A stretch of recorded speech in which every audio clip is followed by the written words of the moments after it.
दानवीर कर्ण श्री कृष्ण ने हस्तिनापुर से लौटकर पांडवों को वहां हुई चर्चा का पूरा हाल सुनाया। सभी ने अच्छी तरह से समझ लिया कि अब शांति की आशा नहीं रही, युद्ध होना अनिवार्य हो गया है। पांडवों ने युद्ध की तैयारियां प्रारंभ कर दी। उन्होंने अपनी विशाल सेना को राजा द्रौपद के पुत्र धृष्टद्युम्न के नेतृत्व में 7 दलों में बांट दिया। दूसरी ओर कौरवों की सेना के नायक भीष्म पितामह बनाए गए, परंतु उन्होंने एक शर्त लगा दी कि पांडवों पुत्रों का वध नहीं करेंगे। दुर्योधन भीष्म पितामह की इस बात से बहुत विचलित था। वह कर्ण को अपनी सेना का नायक बनाना चाहता था, परंतु कर्ण और भीष्म पितामह में पारस्परिक मनमुटाव था। भीष्म पितामह समझते थे कि दुर्योधन को पांडव के प्रति भड़काने वाला कर्ण ही है, इसलिए वे उसे जली कुटी सुना दिया करते थे।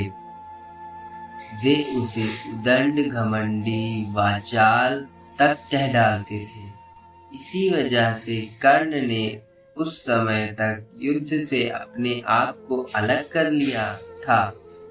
जब तक भीष्म पितामह सेना का संचालन करेंगे, पांडव सेना को विशेषकर कर अर्जुन को कर्ण की ओर से विरोध पाने का अधिक खतरा था। इस युद्ध में जब तक कर्ण के पास दिव्य कवच व कुंडल थे, तब तक उससे जीतना बड़ा कठिन था। अर्जुन की इस शंका को देवराज इंद्र ने भांप लिया।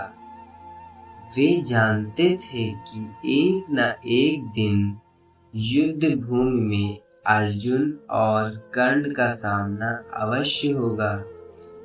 इसी से देवराज इंद्र अपने पुत्र अर्जुन की रक्षा के विचार से बूढ़े साधु का वेश धारण करके कर्ण के पास पहुंचे। कर्ण उस समय सूर्य उपासना कर रहा था। सूर्य देव ने उसे स्वप्न में सचेत किया था कि उसे सतर्क रहना है और किसी के मांगने पर भी अपने कवच कुंडल नहीं देने हैं। परंतु जब सूर्य उपासना के उपरांत ब्राह्मण वेशधारी देवराज इंद्र ने उससे कवच व कुंडलों का दान मांगा, तो कर्ण ने एक पल भी देर न लगाई और अपने कवच कुंडल उतार कर देवराज इंद्र को दान कर दिया। कर्ण के दान से प्रभावित होकर देवराज इंद्र अति प्रसन्न हुए। उन्होंने कर्ण को दर्शन देकर एक नागास्त्र प्रदान किया। कर्ण, तेरी दानवीरता तीनों लोकों में यश प्राप्त करेगी। युगों युगों तक लोग तेरी दानवीर कर्ण के रूप में प्रशस्ति गाएंगे। यह नागास्त्र मैं तुझे दे रहा हूँ, इसका वार कभी खाली नहीं जाता।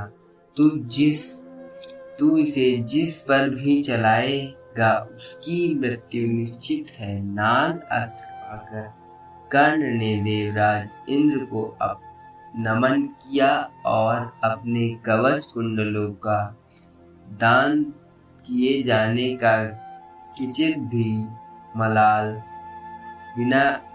किए बिना वह अपने महल को चला गया। धन्यवाद दोस्तों। अगर आपको हमारी कहानी अच्छी लगी हो तो लाइक, कमेंट, सब्सक्राइब करके जाइएगा हमारे चैनल और अपने छोटे भाई को सपोर्ट करते रहिए। Thank you guys.